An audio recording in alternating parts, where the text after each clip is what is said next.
Welcome to Official News Network.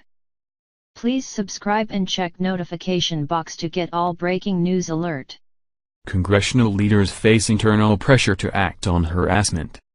Congressional leaders are under increasing pressure to respond swiftly to sexual misconduct allegations involving prominent members, following an outcry from female lawmakers who believe their male colleagues are being treated more gently than offenders in the private sector. If you look, the media and corporate America has been firing people, Representative Barbara Comstock, RVA, said Sunday on ABC's This Week, noting the swift dismissal by CBS and PBS of Charlie Rose after the Washington Post's report of harassment allegations. "We have to have the same kind of standards." In recent days, both parties have faced allegations against prominent male members, with ethics inquiries into harassment opened against Representative John Conyers, Jr., D. Michigan, and Senator Al Franken, D. Minnesota. The political future of Representative Joe Barton, RTX, was thrown into question when nude photos of the congressman surfaced on social media, and a former girlfriend said he had threatened to report her to the Capitol Police if she exposed his behavior. The first sign of intensifying pressure on leadership came Sunday, when Conyers, the longest-serving member of Congress, stepped aside as the top Democrat on the House Judiciary Committee. Behind the scenes, House Minority Leader Nancy Pelosi, D. California, had tried to guide Conyers to give up the leadership post, according to a senior Democratic aide familiar with the process. Conyers' resistance to the effort was backed by some members of the Congressional Black Caucus, which Conyers co-founded more than 45 years ago. On Sunday, Pelosi appeared on NBC's Meet the Press and struggled to handle questions about Conyers, 88, a one-time civil rights leader. At first, Pelosi, the first female House Speaker, stressed that he needed to have due process and called Conyers an icon of history. Then she hinted that eventually Conyers would do the right thing. By lunchtime, Conyers announced he would step down from the committee post. "I very much look forward to vindicating myself and my family before the House Committee on Ethics," he wrote in a statement that Pelosi's advisors circulated to the media. Some female members had demanded that Conyers resign his seat. Representative Kathleen Rice, DNY, who last week called for him to step down, told CNN on Friday that voters are sick and tired of the rules in Washington being different from those for the rest of the country.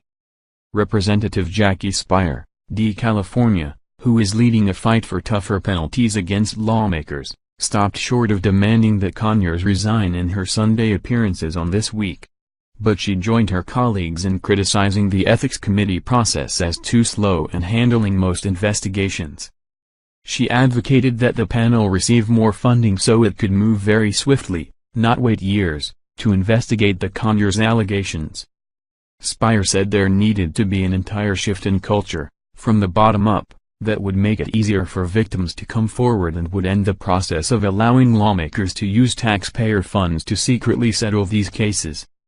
"We say zero tolerance, but I don't believe that we put our money where our mouths are," she said. This week, the House is scheduled to vote on a measure sponsored by Speier and Comstock that would require mandatory training on harassment and discrimination for all lawmakers, staff and interns who work in Congress. Many staffers have said they have no idea how to file complaints, and those that have gone through that process have described it as cumbersome. Comstock said she and Speier were just beginning their work on the issue, promising further action after this first bill passes. In particular, she singled out how Conyers settled a sexual harassment complaint brought by a former staffer in 2015, leaving the woman on the payroll as a temporary employee and paying out just under $30,000. That payout came from the lawmaker's regular allowance for staff salaries and other administrative costs, different from a separate account overseen by the Office of Compliance, which has paid out more than $15 million in settlements of sexual harassment cases and other instances of discrimination. "No more secret payments," Comstock said. After more than a week in seclusion, Franken gave his first interviews to his home state media, defending himself against allegations that he inappropriately groped or forcibly kissed 4 women. The Senate's ethics panel is investigating.